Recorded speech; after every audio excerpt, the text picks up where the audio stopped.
கர்த்தருடைய பரிசுத்த நாமத்திற்கு ஸ்தோத்திரம். இன்றைய நாளின் தியானத்திற்கென்று தெரிந்து கொள்ளப்பட்ட வேத வசனம் எரேமியா தீர்க்கதரிசியின் புத்தகம் 12ஆம் அதிகாரம் முதல் வசனம். எரேமியா 12:1. கர்த்தாவே, உம்மோடே நான் வழக்காட போனால் தேவரீர் நீதி உள்ளவராமே. ஆகிலும் உம்முடைய நியாயங்களை குறித்து உம்மோடே நான் பேசும்படி வேண்டுகிறேன். ஆகாதவர்களின் வழி வாய்க்கிறதென்ன? துரோகம் செய்து வருகிற அனைவரும் சுகித்திருக்கிறதென்ன? You are always righteous, O Lord, when I bring a case before you. Yet I would speak with you about your justice. Why does the way of the wicked prosper? Why do all the faithless live at ease? ஆண்டவரே, நீர் நீதி உள்ளவர். ஆயினும் உம்மோடு நான் வழக்காடுவேன். ஆம், உம் தீர்ப்புகள் பற்றி உம்மிடம் முறையிட விரும்புகிறேன். தீயோரின் வாழ்வு வளம் பெற காரணம் என்ன?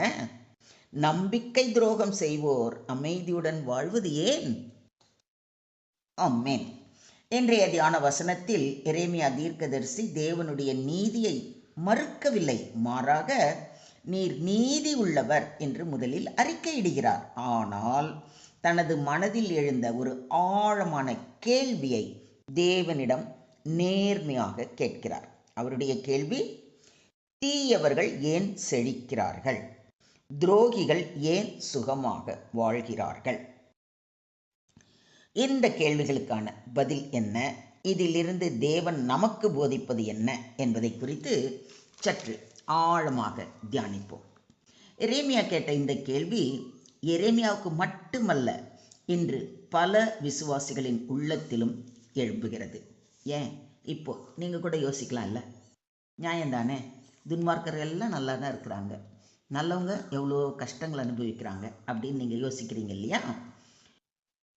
நேர்மையாக வாழ்பவர்கள் துன்பப்படுவதையும் அநியாயமாக வாழ்பவர்கள் வளமுடன் இருப்பதையும் காணும்போது ஏன் என்ற மிக பெரிய கேள்வி எழுகிறது.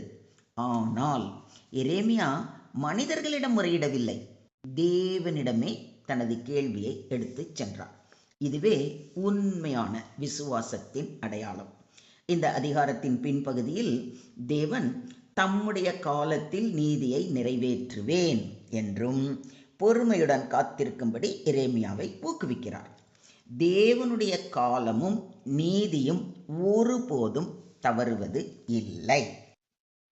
நாம் காண்பது தற்போதைய நிலை, ஆனால் தேவன் காண்பது முழு முடிவாகும். இதை விசுவாசிக்கிறீங்களா?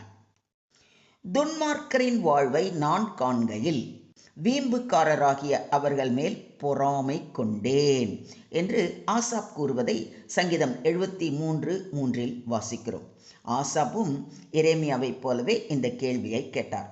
ஆனால் தேவனுடைய சந்நிதியில் சென்றபோது தீயவர்களின் முடிவு அழிவு என்பதை உணர்ந்தார். நாமும் தேவனுடைய சந்நிதியில் அமர்ந்து பொறுமையுடன் தியானிக்கும்போது நம் உள்ளத்திலும் தெளிவு பிறக்கும். இன்றைய செழிப்பை அல்ல, நித்திய முடிவை பாருங்கள் என்று தேவன் வெளிப்படுத்துவதை உணர முடியும். துன்மார்க்கர் ஜீவித்து விருத்தராகி வல்லவராவானேன் என்று யோபு கூறுவதை யோபு 21:7 வாசிக்கிறோம். யோபுவுக்கும் துன்மார்க்கர் செழிப்பாக இருக்கிறார்களே என்ற ஆதங்கம் இருந்ததை பார்க்கிறோம். ஆனால் இறுதியில் தேவனுடைய ஞானத்தை ஏற்று அவரை மகிமைப்படுத்துகிறார்.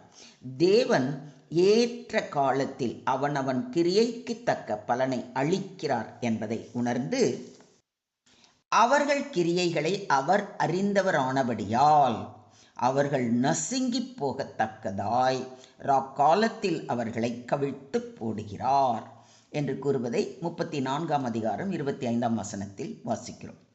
எல்லா கேள்விகளுக்கும் உடனடி பதில் கிடைக்காவிட்டாலும் தேவன் நம்பிக்கைக்கு உரியவர். பழி வாங்குதல் எனக்குரியது, நானே பதில் செய்வேன் என்று கர்த்தர் சொல்லுகிறார் என்று எழுதியிருக்கிறபடியால் நீங்கள் பழிவாங்காமல் கோபாக்கினைக்கு இடம் கொடுங்கள் என்று அப்போஸ்தலனாகிய பவுல் அறிவுறுத்துவதை ரோமர் 12:19 வாசிக்கிறோம். தேவன் நீதியுள்ள நீதிபதி. அவர் சரியான நேரத்தில் சரியான தீர்ப்பை வழங்குவார். பொல்லாதவர்களை குறித்து எரிச்சல் அடையாதே. நியாயக்கேடு செய்கிறவர்கள் மேல் பொறாமை கொள்ளாதே. அவர்கள் புல்லை போல் சீக்கிரமாய் அறுப்புண்டு பசும் பூண்டை போல் வாடி போவார்கள் என்று மிக தெளிவாக அறிவுறுத்தப்பட்டிருப்பதை 37ஆம் சங்கீதத்தில் வாசிக்கிறோம். எனவே அவர்களின் தற்காலிக வெற்றியை கண்டு கலங்காதீர்கள். மொத்தத்தில் இன்றைய தியான வசனம் தீயவர்கள் செழிக்கும்போது விசுவாசி என்ன செய்ய வேண்டும் என்பதை மிக அழகாக போதிக்கிறது. தேவனுடைய நீதியை முதலில் ஏற்றுக்கொள்ளுங்கள். கர்த்தர் நீதி உள்ளவர்.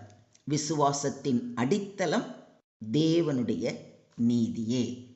உங்களுடைய கேள்விகளை தேவனிடமே கேளுங்கள். ஜெபத்தில் தேவனிடம் திறந்த மனதோடு பேசுங்கள். தேவனுடைய காலத்தை நம்பி பொறுமையோடு காத்திருங்கள். தீமை சில காலம் வெற்றி பெற்றது போல் தோன்றலாம், ஆனால் இறுதி வெற்றி நீதியுள்ள தேவனுக்கே உரியது. சுருக்கமாக சொல்வதானால், பிறரின் செழிப்பை கண்டு மனம் தளர வேண்டாம். தேவனுடைய நீதியில் சந்தேகப்படாமல் அவருடைய நேரத்தை நம்புங்கள். உங்கள் வேதனையை மனிதர்களிடம் அல்ல, தேவனிடம் ஊற்றிவிடுங்கள். நீதியில் நிலைத்திருங்கள். தேவன் உங்களை உயர்த்துவார். இதை விசுவாசிக்கிறீங்களா? Today's verse teaches that it is not wrong to bring honest questions to God. Jeremiah first acknowledges that God is righteous, then asks why the wicked seem to prosper. This shows deep faith, not doubt, because he takes his concern directly to God. So, trust God's righteousness even when life seems unfair. Bring your questions and pain to God in prayer. The prosperity of the wicked is temporary, but God's justice is certain. Wait patiently for God's perfect timing. May we remain faithful, trusting that God's justice will prevail in His perfect time. Amen. ஸ்தோத்திரம் ஆண்டவரே, ஸ்தோத்திரம் கர்த்தாவே, ஸ்தோத்திரம் ஸ்தோத்திரம் ஸ்தோத்திரம். துதிகளின் மத்தியில் வாசம் செய்யும் எங்கள் தூயாதி தூயவரே, உம்மை நன்றியோடு துதிக்கிறோம், ஸ்தோத்தரிக்கிறோம் அப்பா. கர்த்தாவே, நீர் நீதியுள்ள தேவன் என்பதை நாங்கள் முழு இருதயத்தோடும் விசுவாசிக்கிறோம்.